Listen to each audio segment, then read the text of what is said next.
Hi friends, welcome to my channel. ఇక ఆరు పౌర్ణమి నాడు అమ్ములో ప్రవేశించినప్పుడు అమర్కి నిజం తెలియాలని ఒక లెటర్ రాస్తుంది. ఆ లెటర్లో ఆరు ఇలా రాసింది: ఏవండి, మన ఇంటికి వచ్చిన ప్రతి కష్టం పేరు నా చావు పేరు, మన ఇంటికి వస్తున్న ప్రతి ప్రమాదం పేరు మనోహరి అండి.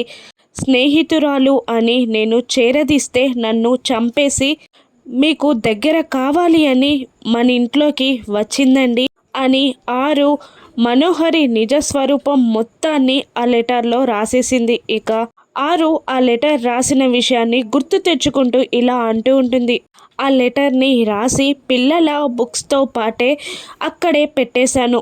దేవుడా, ఇప్పుడు ఎలాగైనా ఆ లెటర్ని మా ఆయన కంట పడేలా చెయ్యి, మా ఆయన ఆ లెటర్ చదివేలా చెయ్యి అని దేవుణ్ణి ప్రార్థిస్తూ ఉంటుంది ఆరు. ఇక ఆరు ప్రార్థన విన్న దేవుడు ఆరుని కరుణిస్తాడేమో. ఇక బయట ఉరుములు మెరుపులతో కూడిన పెద్ద ప్రళయం ఏర్పడినట్టవుతుంది సిచ్యువేషన్. ఇక అదే టైంలో బాగి అమర్ని కలవడానికి, ఇక మను కూడా అమర్ని కలవడానికి స్టెప్స్ ఎక్కుతూ పైకి వస్తూ ఉంటారు. ఇక అమర్ కూడా ఆరు లెటర్ రాసిన డైరీ ఆ టేబుల్ దగ్గరే ఉండడం చూస్తాడు. అక్కడ వీస్తున్న గాలికి ఆ డైరీలోని పేపర్స్ అన్నీ రెపరెపలాడుతూ ఉంటాయి.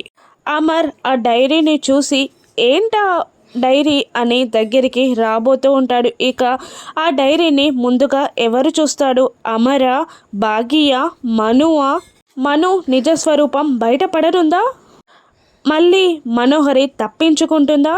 రాను ఎపిసోడ్స్లో చూద్దాం. Thank you for watching.